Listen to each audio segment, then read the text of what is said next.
Workshop instructor grade 2 demonstrator in electronics എഞ്ചിനീയറിംഗിൻ്റെ exam details വന്നിട്ടുണ്ട്.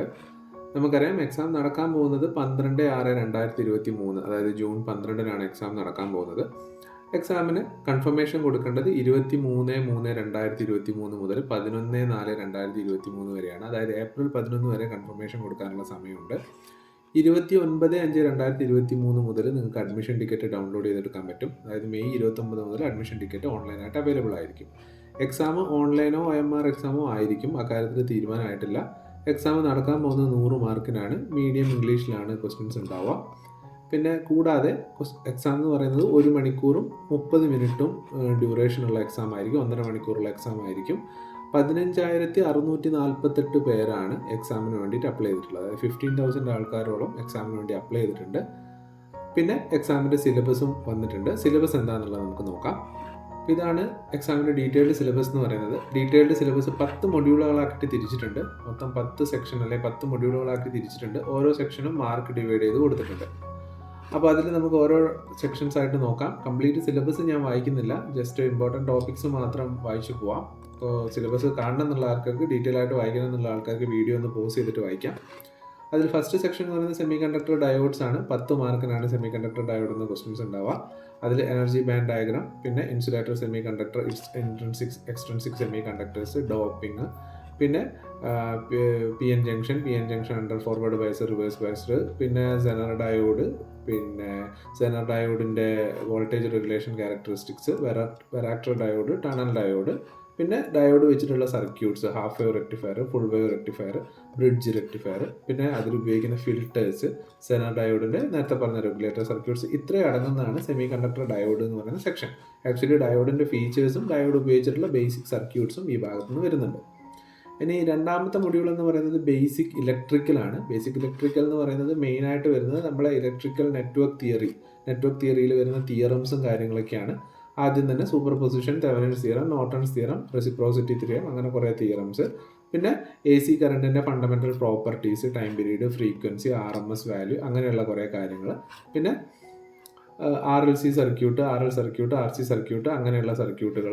പിന്നെ അതിൻ്റെ അകത്ത് വരുന്നത് ഫേസ് വോൾട്ടേജ്, കറണ്ട്, 3 ഫേസ് സിസ്റ്റത്തിൽ വരുന്ന റിലേഷൻ എന്താണ്, star delta connections, transformer include ചെയ്തിട്ടുണ്ട്. പിന്നെ അങ്ങനെ DC ജനറേറ്റർ, കുറച്ച് ഇലക്ട്രിക്കലിൻ്റെ പോർഷൻസ്, DC മോട്ടോഴ്സ്, ഓൾട്ടർനേറ്റേഴ്സ്, അങ്ങനെ തുടങ്ങി ഇൻഡക്ഷൻ മോട്ടോഴ്സ്, അങ്ങനെ തുടങ്ങി കുറച്ച് കാര്യങ്ങൾ ബേസിക്കൽ ഇലക്ട്രിക്കലിൽ പെട്ടിട്ടുണ്ട്. അതായത് കുറച്ച് നെറ്റ്വർക്ക് തിയറംസും കുറച്ച് ബേസിക് ഇലക്ട്രിക്കൽ എഞ്ചിനീയറിംഗിൻ്റെ പോർഷൻസും ഇൻക്ലൂഡ് ചെയ്തതാണ് ബേസിക് ഇലക്ട്രിക്കൽ എന്ന് പറയുന്നത്. അത് 10 മാർക്കിനുള്ള ക്വസ്റ്റ്യൻസ് ഉണ്ടാവും. പിന്നെ മൂന്നാമത്തെ മൊഡ്യൂൾ തിരിച്ചിരിക്കുന്നത് ട്രാൻസിസ്റ്റേഴ്സ് എന്ന് പറഞ്ഞിട്ടാണ്. ട്രാൻസിസ്റ്റേഴ്സ് കുറച്ച് വലിയ മൊഡ്യൂളായിട്ടാണ് കൊടുത്തിരിക്കുന്നത്. അതിൻ്റെ അകത്ത് ട്രാൻസിസ്റ്ററിൻ്റെ basic configuration, CB, CE, CC configurations, പിന്നെ മെയിനായിട്ട് ട്രാൻസിസ്റ്റർ സർക്യൂട്ട്സ് തന്നെയായിരിക്കും. പിന്നെ ഈ ഒരു 3 കോൺഫിഗറേഷൻ്റെ പ്രധാനപ്പെട്ട കറണ്ട് ഗെയിന്, വോൾട്ടേജ് ഗെയിന്, അതിൻ്റെ റിലേഷൻസ്, മെയിനായിട്ട് ഇക്വേഷൻസ് ഒക്കെ നമ്മൾ പഠിക്കേണ്ടി വരും. കാരണം എന്താണെന്ന് വെച്ച് കഴിഞ്ഞാൽ ഇക്വേഷൻ വൈസ് ഒക്കെ ക്വസ്റ്റ്യൻസ് ഉണ്ടാവും. വളരെ ബേസിക് ലെവലിലുള്ള ക്വസ്റ്റ്യൻസേ ഉണ്ടാവുള്ളൂ, പക്ഷേ നമ്മൾ ഫണ്ടമെൻ്റൽ ആയിട്ടുള്ള കൺസെപ്റ്റ് നന്നായിട്ട് അറിഞ്ഞിരിക്കണം. പിന്നെ അതേപോലെ ട്രാൻസിസ്റ്ററിൻ്റെ ബയസിങ് ടെക്നിക്സ്, അതിന് വേണ്ടിയിട്ടുള്ള DC ലോഡ് ലൈൻ, ഏതൊക്കെ ബയസിങ് ടെക്നിക്സ് ഉണ്ട്, ഓപ്പറേറ്റിംഗ് പോയിന്റ് എന്താണ്, സ്റ്റെബിലൈസേഷൻ എന്താണ്, തുടങ്ങിയ കാര്യങ്ങൾ. പിന്നെ single stage common emitter transistor amplifier, ഇത്രയും കാര്യങ്ങളാണ് നമ്മൾ BJTയുടെ ഭാഗത്തുള്ളത്. അത് കഴിഞ്ഞ് കഴിഞ്ഞാൽ JFET ആണ്, ജംഗ്ഷൻ ഫീൽഡ് എഫക്ട് ട്രാൻസിസ്റ്റർ, 2 തരത്തിലുള്ള transistor, P channel, N channel. പിന്നെ അത് കഴിഞ്ഞ് കഴിഞ്ഞാൽ MOSFET, പിന്നെ അത് വെച്ചിട്ടുള്ള കുറച്ച് സർക്യൂട്ട് ബേസിക്സ് എന്തായാലും ഉണ്ടാവും. പിന്നെ യൂണി ജംഗ്ഷൻ ട്രാൻസിസ്റ്റർ, UJT ഉണ്ട്. പിന്നെ SMD, സർഫസ് മൗണ്ട് ടൈപ്പ്, പിന്നെ ഒപ്റ്റോ ഇലക്ട്രോണിക് ഡിവൈസസ്, അതിൽ ഒപ്റ്റിക്കലുമായിട്ട് ബന്ധപ്പെട്ടുള്ള കുറച്ച് കാര്യങ്ങൾ, LED, LCD, ഒപ്റ്റോ കപ്ലർ, അങ്ങനെയുള്ള സംഭവം. പിന്നെ പവർ ഇലക്ട്രോണിക്സും നമ്മൾ ട്രാൻസിസ്റ്ററിൻ്റെ ഉള്ളിൽ തന്നെയാണ് ഇൻക്ലൂഡ് ചെയ്തിരിക്കുന്നത്.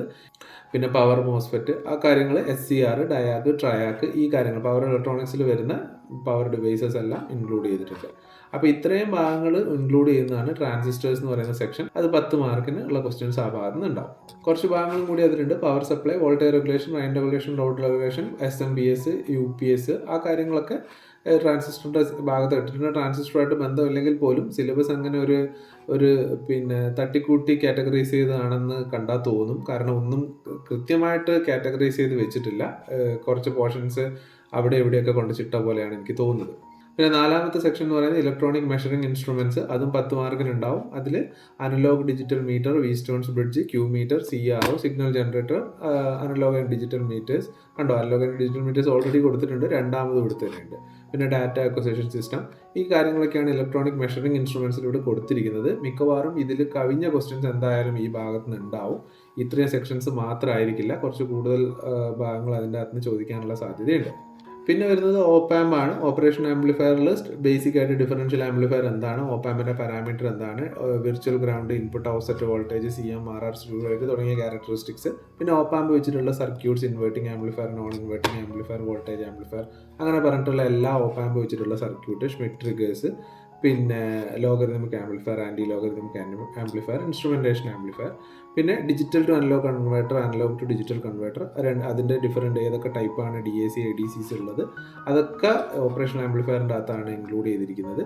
പിന്നെ ഫിൽറ്റേഴ്സും ഇതിൻ്റെ അകത്തുണ്ട്, low pass filter, high pass filter, band pass filter, പിന്നെ ഓപ്പാമ്പ് വെച്ചിട്ടുള്ള oscillators, astable multi vibrators, wave form generators, പിന്നെ അതിൽ കൂടെ തന്നെ PLL ഉണ്ട്, 555 ഉണ്ട്, അങ്ങനെ VCO, LM566, അങ്ങനെയുള്ള പിന്നെ ഓപ്പറേഷൻ ആംപ്ലിഫയർ എന്ന് പറഞ്ഞിട്ട് നമ്മൾ സിലബസിൽ BTechനോ അല്ലെങ്കിൽ ഡിപ്ലോമയ്ക്കോ പഠിക്കുന്ന ഭാഗങ്ങളെല്ലാം ഇതിൻ്റെ അകത്ത് ഇൻക്ലൂഡ് ചെയ്തിട്ടുണ്ട്. നെക്സ്റ്റ് 6ാമത്തെ ഒരു സെക്ഷനായിട്ട് സെപ്പറേറ്റ് ആയിട്ട് ഓസിലേറ്റേഴ്സ് എന്ന് പറഞ്ഞിട്ട് കൊടുത്തിട്ടുണ്ട്. ഓൾറെഡി ഈ ഓസിലേറ്റർ സെക്ഷൻ നമ്മൾ മുമ്പ് പറഞ്ഞ ട്രാൻസിസ്റ്ററിലും ഓപ്പാമ്പിലൊക്കെ വരും. ബാർക്കോസൺ ക്രൈറ്റീരിയ, RC ഓസിലേഷൻസ്, പിന്നെ RC oscillators, RC phase shift oscillator, vein bridge oscillator, LC oscillator, Hartley Colpitts oscillator, crystal oscillator, പിന്നെ മൾട്ടി വൈബ്രേറ്റേഴ്സ്. ഇതിൻ്റെയൊക്കെ സർക്യൂട്ട്സ് ഓൾറെഡി നമ്മൾ ട്രാൻസിസ്റ്ററും ഓപ്പാമ്പും പഠിക്കുന്ന സമയത്ത് പഠിച്ച് തന്നെയായിരിക്കും വരിക. അപ്പോൾ ഈ ഒരു മൊഡ്യൂളിൽ ഉള്ള കാര്യങ്ങൾ മുമ്പേ പറഞ്ഞു പോയിട്ടുള്ള കാര്യങ്ങൾ തന്നെയാണ്. അപ്പോൾ അങ്ങനെ ഒരു 10 മാർക്കിനുള്ള ക്വസ്റ്റ്യൻ അവർ മാർക്ക് ചെയ്ത് വെച്ചിട്ടുണ്ട് ഓസിലേറ്ററിൻ്റെ ഭാഗത്ത് നിന്ന്.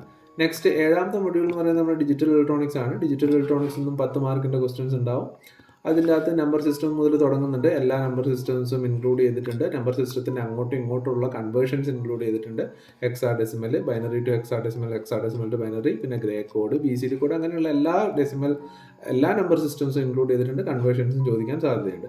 പിന്നെ വരുന്നത് അതിൻ്റെ അകത്ത് ബുളിയൻ ആൾജിബ്രയാണ്. ബുളിയൻ ആൾജിബ്രയിൽ ഡിമോർഗൻസ് തിയറം, പിന്നെ ബേസിക് ലോജിക് ഗേറ്റ്സ് ഏതൊക്കെയാണ്, പിന്നെ അത് വെച്ചിട്ട് നേരെ ഇവർ combination circuits, half adder, full adder, പിന്നെ ഫ്ലിപ്പ് ഫ്ലോപ്പ് കഴിഞ്ഞാൽ പിന്നെ കൗണ്ടർ, ഷിഫ്റ്റ് രജിസ്റ്റർ. പിന്നെ ഡിജിറ്റൽ ഇലക്ട്രോണിക്സ് തന്നെ മൈക്രോ കൺട്രോളർ വെച്ചിട്ടുണ്ട്. 805 മൈക്രോ കൺട്രോളർ ആണ് ഇൻക്ലൂഡ് ചെയ്തിരിക്കുന്നത്. ആർക്കിടെക്ചർ, ഫീച്ചേഴ്സ്, ഫ്ലാഗ് രജിസ്റ്റേഴ്സ്, അങ്ങനെ 8051ആയിട്ട് റിലേറ്റ് ചെയ്തിട്ടുള്ള കാര്യങ്ങൾ. പിന്നെ ഡിജിറ്റൽ ഇലക്ട്രോണിക്സിൻ്റെ ബാക്കിയുള്ള logic families, small scale integration, medium scale integration, അതൊക്കെ എന്താണ്, പിന്നെ ഓരോ different logic families, TTL Schottky family, അതേപോലെ പിന്നെ ECL ലോജിക്ക്, CMOS ലോജിക്ക്, അതിൻ്റെയൊക്കെ ഫീച്ചേഴ്സ്, ലോജിക് ഫാമിലീസിൻ്റെ ജനറൽ ആയിട്ടുള്ള ഫീച്ചേഴ്സ്, അതായത് VAL, VH, VOL, VOH, noise margin, noise immunity തുടങ്ങിയിട്ടുള്ള ഫീച്ചേഴ്സ് ഒക്കെ പിന്നെ ഇൻക്ലൂഡ് ചെയ്തിട്ടുണ്ട്. പിന്നെ അതിൻ്റെ അകത്ത് കുറച്ച് സെക്ഷൻ കൂടിയുണ്ട്. സെമി കണ്ടക്ടർ മെമ്മറി എന്ന് പറഞ്ഞിട്ട് ROM എന്താണ്, അതിൻ്റെ ഡിഫറെൻറ്റ് ക്ലാസിഫിക്കേഷൻസ് എന്താണ്, static Ram, dynamic Ram, flash ROM, അങ്ങനെയുള്ള കുറച്ച് കാര്യങ്ങളൊക്കെ ഇതിൻ്റെ അകത്ത് ഇൻക്ലൂഡ് ചെയ്തിട്ടുണ്ട്. അപ്പോൾ ഇത്രയും ഭാഗങ്ങൾ അടങ്ങുന്നതാണ് ഡിജിറ്റൽ ഇലക്ട്രോണിക്സ് എന്ന് പറയുന്ന ഭാഗം. അതിൻ്റെ അകത്ത് 10 മാർക്കിൻ്റെ ക്വസ്റ്റ്യൻസ് ഉണ്ടാവും. നെക്സ്റ്റ് 8ാമത്തെ സെക്ഷനായിട്ട് ടെലിവിഷൻ എന്ന് പറഞ്ഞിട്ടൊരു 10 മാർക്കിൻ്റെ സെക്ഷൻ ഇൻക്ലൂഡ് ചെയ്തിട്ടുണ്ട്. ടെലിവിഷൻ്റെ അകത്ത് ബേസിക് TV സിസ്റ്റത്തിൽ ഉപയോഗിക്കുന്ന ടെക്നോളജി, പഴയ TV സിസ്റ്റത്തിൽ ഉപയോഗിക്കുന്ന ടെക്നോളജി, NTSC, CCAM, PAL തുടങ്ങിയ സിസ്റ്റംസ് ഒക്കെ, പിന്നെ അതിനെക്കുറിച്ചിട്ടുള്ള കാര്യങ്ങളൊക്കെ, ബേസിക് ആയിട്ടുള്ള കാര്യങ്ങളൊക്കെ ചോദിക്കാൻ പാകത്തിൽ വെച്ചിട്ടുള്ള ഒരു മൊഡ്യൂളാണിത്. അതിൽ കൂടാതെ തന്നെ ഇപ്പം digital satellite receiver, CCTV, MATV, CATV systems, video recording. അപ്പോൾ ഇത്രയും ഭാഗങ്ങൾ ചേർന്നിട്ട് ടെലിവിഷൻ സിസ്റ്റം വരുന്നുണ്ട്. അതിൻ്റെ അകത്തൊരു 10 മാർക്കിൻ്റെ ക്വസ്റ്റൻ ഉണ്ടാവും. പിന്നെ വരുന്നത് കമ്മ്യൂണിക്കേഷൻ സിസ്റ്റമാണ്. കമ്മ്യൂണിക്കേഷൻ സിസ്റ്റത്തിൽ നിന്ന് 10 മാർക്കിൻ്റെ ക്വസ്റ്റൻ ഉണ്ട്. കമ്മ്യൂണിക്കേഷൻ സിസ്റ്റത്തിൽ പിന്നെ ഇലക്ട്രോ മാഗ്നറ്റിക് വേവ് തൊട്ടേ തുടങ്ങുന്നുണ്ട്. പിന്നെ ആംപ്ലിറ്റ്യൂഡ് മോഡുലേഷൻ, ഫ്രീക്വൻസി മോഡുലേഷൻ, പിന്നെ അതിൻ്റെ മോഡുലേഷൻ ടെക്നിക്സ്, FM മോഡുലേഷൻ, പിന്നെ AM റിസീവർ, ഡിജിറ്റൽ മോഡുലേഷൻ, അങ്ങനെ അതിൻ്റെ മോഡുലേഷനകത്തുള്ള നോയ്സ് അനാലിസിസ്, പിന്നെ അത് കഴിഞ്ഞിട്ട് ആൻറ്റിന തിയറി ഉണ്ട്. അത്രയും ആൻറ്റിന തിയറിയിൽ തന്നെ ഡിഫറെൻറ്റ് ടൈപ്സ് ഓഫ് ആൻറ്റിന ഒക്കെ ഇൻക്ലൂഡ് ചെയ്തിട്ടാണ് കമ്മ്യൂണിക്കേഷൻ സിസ്റ്റം വരുന്നത്. അപ്പോൾ കമ്മ്യൂണിക്കേഷൻ സിസ്റ്റം വളരെ ഇമ്പോർട്ടൻ്റ് ആയിട്ടുള്ളൊരു ടോപ്പിക്കാണ്. അതിൻ്റെ അകത്ത് 10 മാർക്കിൻ്റെ ക്വസ്റ്റൻ ഉണ്ടാവും. പിന്നെ ഇത് വീണ്ടും ഇവർ 10ാമത്തെ സെക്ഷനായിട്ട് കൊടുത്തിരിക്കുന്ന മൈക്രോ കൺട്രോളർ എന്ന് പറഞ്ഞിട്ട് 10ാമത്തെ സെക്ഷനായിട്ട് കൊടുത്തിരിക്കുന്നത്. ഓൾറെഡി നമ്മൾ ഡിജിറ്റൽ ഇലക്ട്രോണിക്സിൽ മൈക്രോ കൺട്രോളർ കണ്ടു കഴിഞ്ഞു. അതാണ് ഞാൻ പറഞ്ഞത്, സിലബസ് എന്ന് പറയുന്നത് അത്ര കാറ്റഗറൈസ് ചെയ്ത് ഒരു നന്നായിട്ട് ഓർഗനൈസ് ചെയ്ത രീതിയിലല്ല പബ്ലിഷ് ചെയ്തിരിക്കുന്നത്.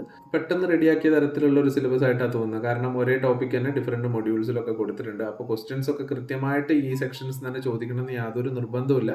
അതിന് ഗ്യാരണ്ടി ആയിട്ട് ഇവർ ലാസ്റ്റ് എഴുതുന്നുണ്ട്, ഈ ടോപ്പിക്സ് എന്നല്ലാതെ ക്വസ്റ്റ്യൻസ് എക്സ്റ്റേണൽ ആയിട്ട് ചോദിക്കാമെന്ന് ഓൾറെഡി എഴുതുന്നുണ്ട്. അതുകൊണ്ട് തന്നെ എന്തും ഇതിൻ്റെ അകത്ത് ചോദിക്കാം. അതിൽ മൈക്രോ കൺട്രോളർ നമ്മൾ പറഞ്ഞ കാര്യങ്ങൾ തന്നെയാണ്. 805 മൈക്രോ കൺട്രോളറാണ് ഉപയോഗിക്കുന്നത്. 805 മൈക്രോ കൺട്രോളറാണ് സിലബസിൽ ഇൻക്ലൂഡ് ചെയ്തിരിക്കുന്നത്. അതിനെ പറ്റിയിട്ടുള്ള രജിസ്റ്റേഴ്സ്, മൈക്രോ കൺട്രോളറിൻ്റെ program memory, data memory, memory organisation, PSW program status words, flag, പിന്നെ മൈക്രോ കൺട്രോളറിൻ്റെ ആർക്കിടെക്ചർ, ഇതൊന്നും ഓർഡറിലല്ല, ഇങ്ങനെ കുറേ ടോപ്പിക്സ് എടുത്തിട്ട് അങ്ങോട്ടും ഇങ്ങോട്ടും തട്ടിയിട്ടിട്ടുണ്ട് എന്നേ ഉള്ളൂ. 805ൻ്റെ ഓൾമോസ്റ്റ് എല്ലാം കവർ ചെയ്യുന്ന രീതിയിലുള്ള സെക്ഷനാണ് മൈക്രോ കൺട്രോളർ എന്ന് പറയുന്നത്. അപ്പോൾ ഇത്രയും സെക്ഷൻസ് ആണ് നമുക്ക് ഡെമോൺസ്ട്രേറ്റർ എക്സാമിന് സിലബസിൽ അവർ കൊടുത്തിരിക്കുന്നത്. എന്നിട്ട് ലാസ്റ്റ് ഞാൻ നേരത്തെ പറഞ്ഞ പോലെ തന്നെ എഴുതിയിട്ടുണ്ട്, ഈ ടോപ്പിക്സ് പറഞ്ഞ ടോപ്പിക്സ് എന്നല്ലാതെ പുറത്തുനിന്നുള്ള ടോപ്പിക്സ് ഒന്നും ധാരാളം ക്വസ്റ്റ്യൻസ് ചോദിക്കാമെന്ന് എഴുതിയിട്ടുണ്ട്. അപ്പോൾ അതുകൊണ്ട് തന്നെ ഏതൊക്കെ ചോദിക്കും എന്നുള്ളത് പറയാൻ പറ്റില്ല. പക്ഷേ ഈ സിലബസിലുള്ള കാര്യങ്ങൾ എന്തായാലും കൃത്യമായിട്ട് പഠിച്ചിട്ട് പോവാം. ബാക്കി സമയമുണ്ടെങ്കിൽ ബാക്കി എക്സ്ട്രാ വരുന്ന ടോപ്പിക്സൊക്കെ, ജനറൽ ആയിട്ടുള്ള ടോപ്പിക്സൊക്കെ കവർ ചെയ്തിട്ട് പോവാം. ഡെമോൺസ്ട്രേറ്ററിൻ്റെ പഠിക്കേണ്ട രീതികളും കാര്യങ്ങളൊക്കെ നമ്മൾ കഴിഞ്ഞ വീഡിയോയിൽ പറഞ്ഞിട്ടുണ്ട്. അത് കാണാത്തവർ അതൊന്ന് കണ്ടു നോക്കുക. കൂടാതെ പ്രീവിയസ് ക്വസ്റ്റ്യൻ പേപ്പേഴ്സ്, ഡെമോൺസ്ട്രേറ്ററിന് പ്രിപ്പയർ ചെയ്യേണ്ട പ്രീവിയസ് ക്വസ്റ്റ്യൻ പേപ്പേഴ്സ് ഏതൊക്കെയാണ്, അതും കഴിഞ്ഞ വീഡിയോയിൽ നമ്മൾ ഡീറ്റെയിൽ ആയിട്ട് ഡിസ്കസ് ചെയ്തിട്ടുണ്ട്. അപ്പോൾ അതൊന്ന് കണ്ടു നോക്കാം. കൂടാതെ ഇതുപോലുള്ള എക്സാംസിന് പ്രയോജനപ്പെടുന്ന ഒരുപാട് ക്ലാസ്സുകൾ നമ്മൾ ചാനലിൽ ചെയ്തിട്ടുണ്ട്. ആ ക്ലാസ്സുകളുടെ എല്ലാം ലിങ്ക് ഡിസ്ക്രിപ്ഷനിൽ ഉണ്ടാവും, നിങ്ങൾക്കൊന്ന് കണ്ടു നോക്കാം. അപ്പോൾ നമുക്ക് പുതിയൊരു വീഡിയോ ആയിട്ട് അടുത്ത ദിവസം കാണാം. ബൈ.